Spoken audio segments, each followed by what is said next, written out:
Good morning, traders. Welcome to StockCast. My name is Todd Derby, along with my co-host James Mason. Good morning, James. How are you doing today? Todd, good morning. I'm doing well. How are you? I'm doing well also. I like the upgrade in the shirt today, buddy. Collar looks good. I appreciate it. All right, everybody. So Dow futures are currently down negative 87 points. The S&P 500 futures are down 31 points. We are coming out today pretty daggone bearish, and it's probably going to keep going like that. So we're starting to roll over on the daily chart in the overall markets. And is this the big one? Well, I think so, but I thought so the last 3 times as well. So we'll just have to see how it goes. Supposedly the Fed is tapering off, but supposedly they were doing it back in December, and we saw how that ended up. So we'll just have to see what happens. Other than that, let's go ahead and get into the show. So, Todd, what do we have today?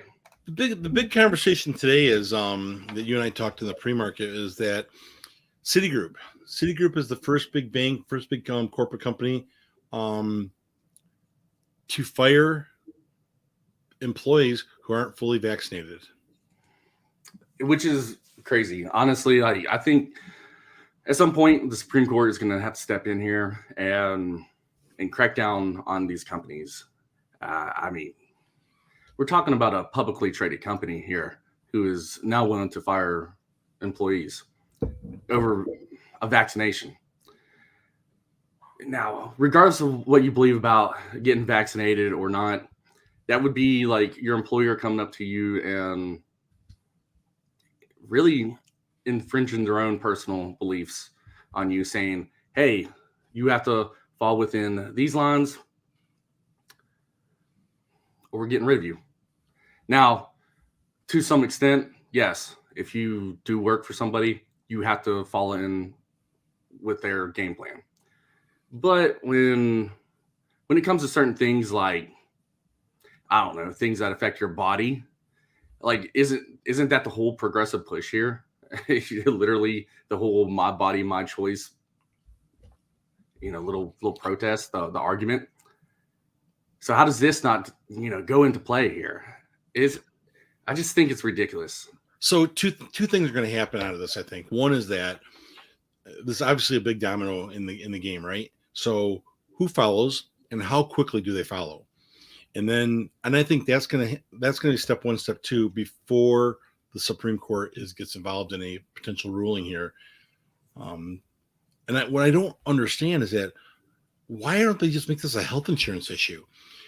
I think they say health insurance wise, hey, if you're not fully vaccinated, your health insurance premiums are X plus this factor.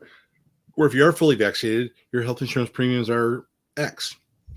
So see, with that, like you can't even, in my opinion, you can't even do that because then it's just going to turn into a snowball effect of, okay, well, obese people pay more. And then everything is just going to start taking this little micro effect. They'll start to define all the things that everybody should pay more for, and to the point that everybody is just paying more for the sake of paying more because it started with one thing. And that's how it always starts here, just like you were talking about with the domino effect. There will be a domino effect with that. And again, this is just my opinion. There will be a domino effect with that as well, and then it'll get to the point of,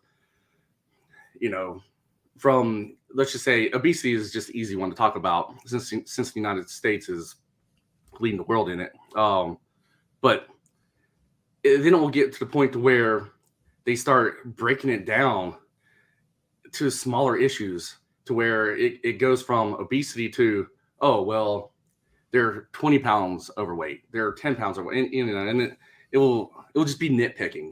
And then it get to the point to where really you have one single person who's standing in between you and having affordable insurance over one petty issue. So this is already happening in the insurance industry. They're asking people to do wellness checks, and if they check certain boxes, if they submit reports on taking walks and being healthy, they get lower premiums or lower deductibles that's already actively happening in the insurance industry.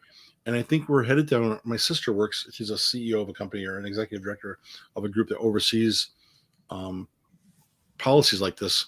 And they're headed this direction now where the health carriers are going to be, you're going to be in a model and you're going to be pinpointed into an area where my premium will be different based on my age, my family, my kids' age versus you with a younger family. And it's exactly where we're headed.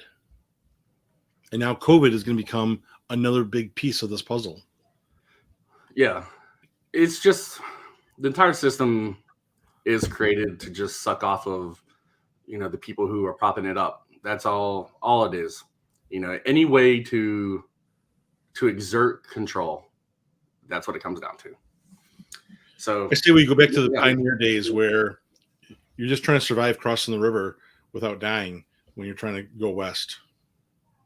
Back in the days when, someone wronged you, you handled it out in the street like men. All right. We had a question last week talking about the NASDAQ, all the money that has been pulled out of the NASDAQ, not talking about the NASDAQ trending down as a whole, talking about the money flow. So I actually didn't get into, my research, how much money was taken out of the NASDAQ, but there definitely was a significant amount of money that has left the market. And not only that, the crypto market, there's been roughly $1 trillion that have left the entire crypto market as a whole. And the big question is, where did all the money go? Because so far it hasn't popped up anywhere else. It hasn't, that money hasn't flown into gold or anything. If it did, we'd have seen the prices spike up sky high. So where is the money going? And, Todd and I were talking about it pre-market here, and I made the joke of what did I exactly say, Todd? About basically the money not being real. Like, are the numbers they've been feeding us real? Yeah, exactly. Are all of the numbers actually real?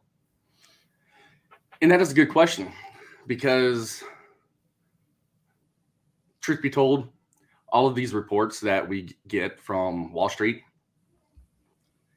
man, if you've actually looked at, especially the labor reports, if you've looked at the labor reports, when they report something, and, I can't tell you how many times, I would feel, a certain sentiment based on the labor market, and then a report comes out contradicting it, and I'm like, how?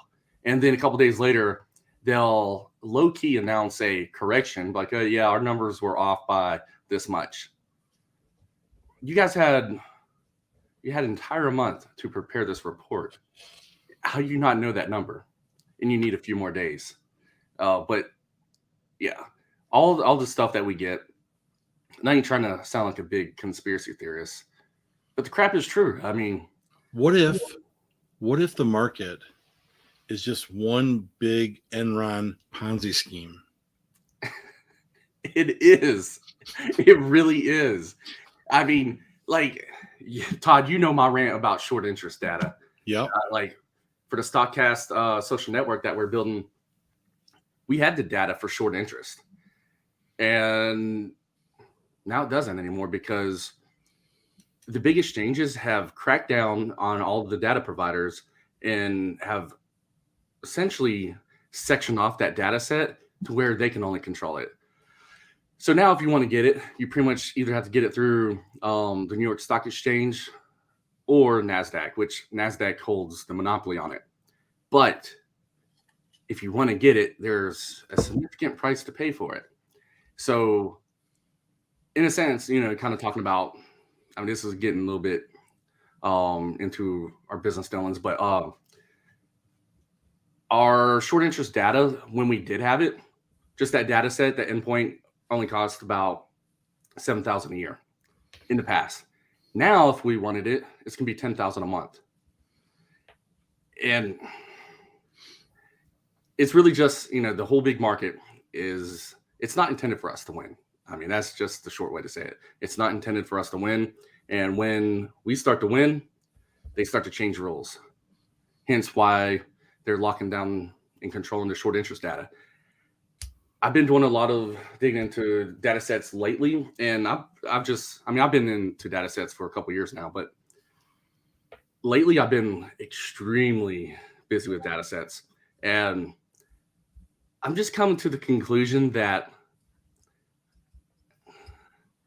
maybe not say necessarily to the conclusion, but really the thought is in my mind of what if all of this data is wrong?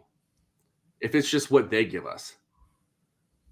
And for instance, like I made a tweet the other day to our TTBB members, just kind of talking about when digging into all of this data, especially the options. For instance, what you see on TD Ameritrade at the end of the day for how many options overall were traded across all of the contracts, or even the volume for just normal shares. That's just what is traded on the open market, meaning mostly retail traders and whatever orders that the market makers make. That volume that is on your chart, that's just talking about what was taken in the open market. There's about 45% more activity that goes on in the dark pools behind the scenes that you don't ever see. That's where everything changes.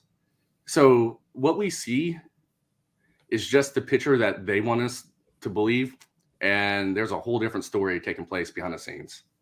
And that story, who knows what it actually ends up being in the end, because they're going to narrate it for how they see fit.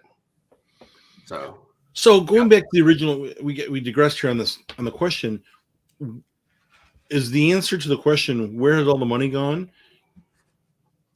You think it's all manipulated data?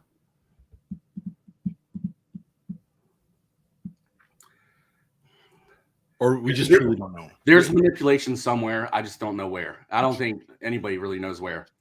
And Recon's got the answer. Yeah, manipulation. Yes. So there's definitely manipulation taking place. I just don't know where. Nobody knows where. And I believe if someone would find out, they probably won't be around much longer. I mean, good morning, traders. My name's Todd Derby. I'm running the show by myself today.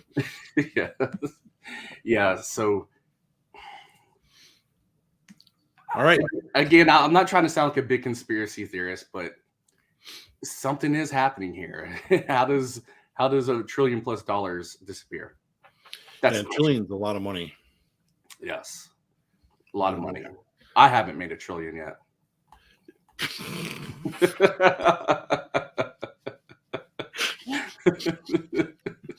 All right, so let's go ahead and hit the comments really quickly. Good morning, everyone. Good morning, S. John, back at it. I like this, S. John. This is nice. Yep. Yeah, Tilray. You know what? Let's just take a quick peek at Tilray. What time we got? Oh, we got time.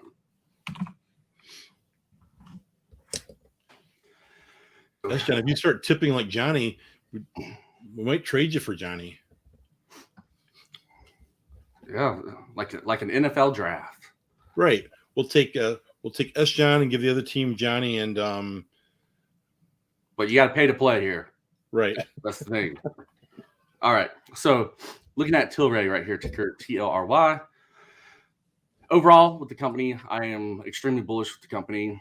They've obviously been getting hammered. I got smoked up here. I mean, when this pushed up right here, I thought this thing was going to run.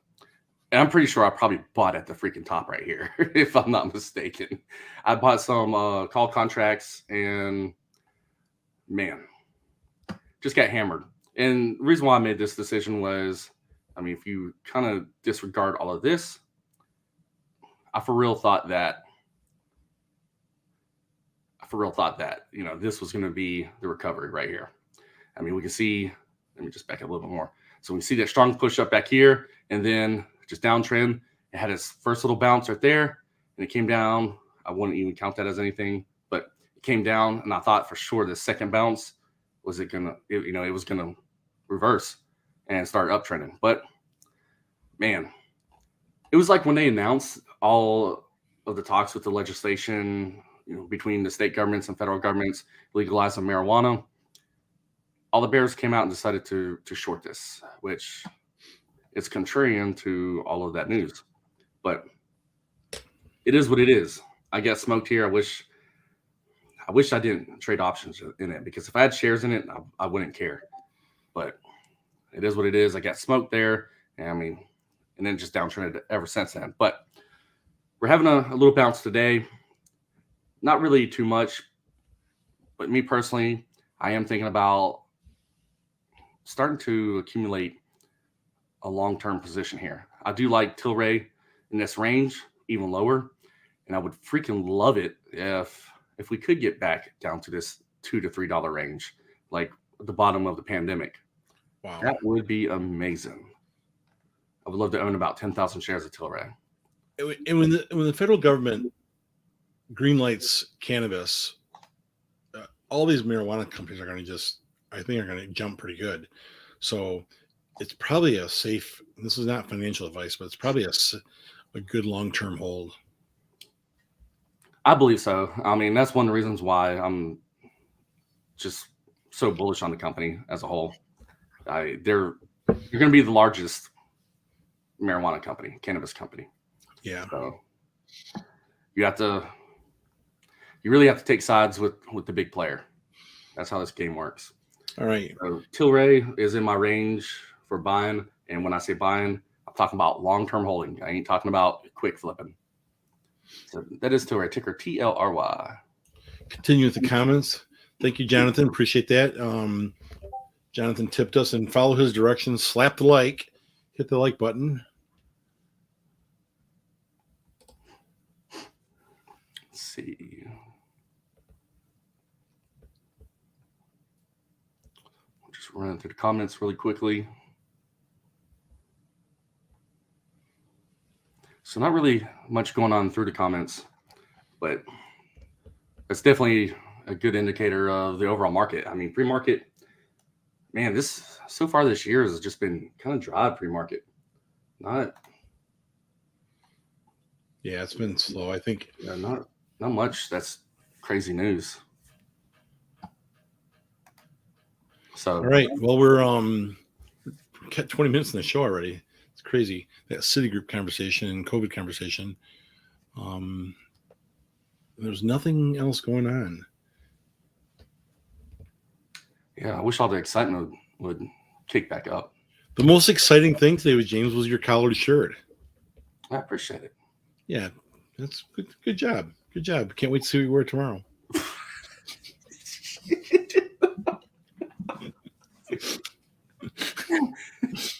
Oh man, his other 12 black North Face t-shirts almost be dirty. It's so easy, man. You just get on Amazon. You find in North Face. I don't even know why North Face. I think literally when I got on Amazon to do it a long time ago, that it was probably just advertised there, and I just clicked on it. And all you do is you buy 4 or 5 shirts, the same shirt, but just all in different colors. You don't ever have to think about it. I absolutely hate having to think about what I'm gonna wear that day or what I'm gonna eat. We're digressing, but real quick, there's actually I shared an article with you before where the high level net worth people eliminate senseless decision making. One of them is their wardrobe, where they wear, like Steve Jobs, wear the same mock turtleneck over and over and over. They just wear the same thing. So you're in that high net worth category conversation. Thank you. Louis, I understand my background is Happy New Year. It's only day 10. Relax. I was looking at some backgrounds. I got one coming up for a couple days here that I'm going to be sharing. So I appreciate it. But if you have something you would like to see, shoot me a private message or a direct message, and I will take a look at it. But thank you. All right, guys. So, Todd, that is all I have for today. Do you have anything else? No, good show. We kind of talked about a wide range of things, but I appreciate the conversations. Yes. So, all right, everybody. Remember, trade safe, trade smart. Today is going to be probably red. Well, the overall market, I mean, I don't know. I think we're going to see a bounce. We started to see a bounce on Friday, and it leveled off, and then the futures today brought it down. But we'll have to see. Maybe expect some choppiness. So other than that, remember, guys, trade safe, trade smart, and we will see y'all in the next one.